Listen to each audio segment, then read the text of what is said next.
Yannick Noah, vous êtes le dernier Français à avoir gagné Roland-Garros. Aujourd'hui, vous avez instauré vraiment une institution qui s'appelle Faites le mur. Parlez-moi de votre visite ici à Martinique. Bien, c'est une belle visite qui se passe et qui s'est très très bien passée. J'ai profité de l'occasion de mon passage pour pouvoir rendre visite voilà, aux gamins de nos différents sites ici à Fort-de-France. Mercredi au Dillon, aujourd'hui à Robert. C'est merveilleux. Moi, c'est tout ce qu'il faut demander, c'est comment les enfants ont perçu ça. En tout cas, moi personnellement, j'ai fait de très belles rencontres, que ce soit au niveau des éducateurs. Et je ne vous parle pas des moments merveilleux que j'ai passés en vacances ici. C'est vrai, ils étaient au nombre de 120, ces enfants. Ils étaient émerveillés. Certains ne vous connaissaient pas, avaient entendu parler de vous. Avez-vous l'impression d'avoir rempli une grande partie de joie de ces enfants? De ce que j'ai vu, oui, il y en avait qui étaient tellement émus. Alors après, je regarde sur le côté, je ne sais pas qui sont les plus émus. Des fois, c'est les parents qui sont émus. Parce que les gamins, pour la plupart, bon, on leur a raconté, mais les gamins, forcément, de cette génération, et même des générations après, m'ont connu beaucoup plus comme chanteur que comme joueur de tennis. Il y a même des enfants qui me disent que je joue pas mal pour un chanteur. Donc, non, c'était bien. C'est beaucoup d'émotions. Les enfants sont merveilleux. Il y en avait qui étaient même carrément très doués. Certains, l'autre jour, qui jouaient au tennis pour la première fois. Voilà, comme vous le savez, c'est l'occasion pour nous, pour les éducateurs. Le but de l'association, c'est d'encadrer les enfants, leur donner accès au tennis. Et lorsqu'on est sur une aire de jeu, les garçons et les filles, c'est là qu'on... Voilà, ils sont encadrés et protégés. Oui, Gilles Moreto, effectivement, l'arrivée d'ici de Yannick Noah fait plaisir au monde du tennis martiniquais. Avez-vous l'impression que le tennis a évolué en Martinique? Bien, j'ai l'impression, mais j'aimerais que ça aille beaucoup plus vite.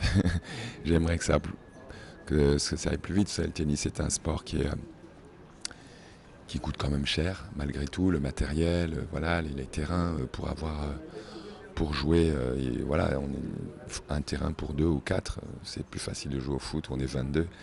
Mais voilà, on essaie justement à travers l'association, c'est aussi une volonté de Gilles Moreton, dont le président est mon ami, oui, de faire en sorte qu'il y ait le plus de jeunes qui aient accès au tennis. Et pas seulement arriver sur un cours, mais aussi avoir un encadrement, leur donner des bases techniques. Et voilà, c'est un peu le but de sa présence. Alors, quel est le projet, quels sont du moins les projets de Faites le mur? Est-ce que ce sera instauré un peu partout, déjà en France, en Martinique, en Guadeloupe et en Guyane? Bon, l'idée n'est pas forcément de créer le plus de sites possible. Ce qui compte en priorité, c'est pérenniser les lieux sur lesquels on va. Faire en sorte que, par exemple, le site du Dillon et le site qu'on va inaugurer aujourd'hui continuent à long terme. Il ne s'agit pas de venir faire une fête, faire des photos et repartir. Ce qui compte, c'est vraiment que les enfants aient la possibilité et sachent qu'ils peuvent venir au quotidien. Et voilà, et s'améliorer. À travers le tennis, il y a beaucoup de choses qui peuvent se faire. Donc aujourd'hui, ouais, on est à peu près dans une centaine ou 110 quartiers à travers la France. Je suis très content qu'on puisse en faire ici parce que j'ai senti que les gens étaient très très motivés. Les différents membres voilà, de la Ligue, de la Fédé, et puis voilà, du quartier, ils étaient très très motivés.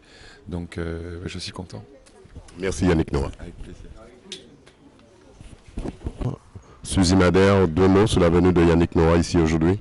Eh bien, la venue, très bien, on accepte. Hein. On a su très tard, mais ça nous a conforté dans ce qu'on avait démarré. Effectivement, on avait déjà commencé à préparer cette manifestation, mais en plus, avec sa venue, ça nous a encore plus rassurés. On donne encore plus de sens à cette implantation, en fait, le mur. Voilà, donc on commencera dans une demi-heure les activités sur le site, donc qui se situe à Pointe-Lynch au Robert, à un quart d'heure d'ici. Et puis très satisfaite, très contente. En tous les cas, nous avons accompagné depuis une semaine pour réaliser cette journée. Et puis on va jusqu'au bout. Surtout pour montrer que le tennis n'est pas un sport d'élite, n'est pas un sport de riches et n'est pas un sport réservé qu'aux garçons. Surtout, comme vous dites, c'est une cohésion sociale pour toutes les familles, tous les enfants, tous les jeunes aussi. Ah, tout à fait. Effectivement, il n'y a pas d'âge. Le tennis se joue de 7 à 102 ans. Il n'y a pas lieu de se dire je suis trop vieille, je suis trop jeune, je suis trop grosse, je suis trop maigre. En tous les cas, c'est pour tout le monde. On commence et on y arrive. À un niveau différent, mais c'est quelque chose qui se déroule très bien. Et moi-même, j'ai commencé tard, je suis allée jusqu'au bout, je me conforte là-dedans. Mais en tous les cas, j'aurai plaisir à rencontrer en tous les cas de nouvelles personnes.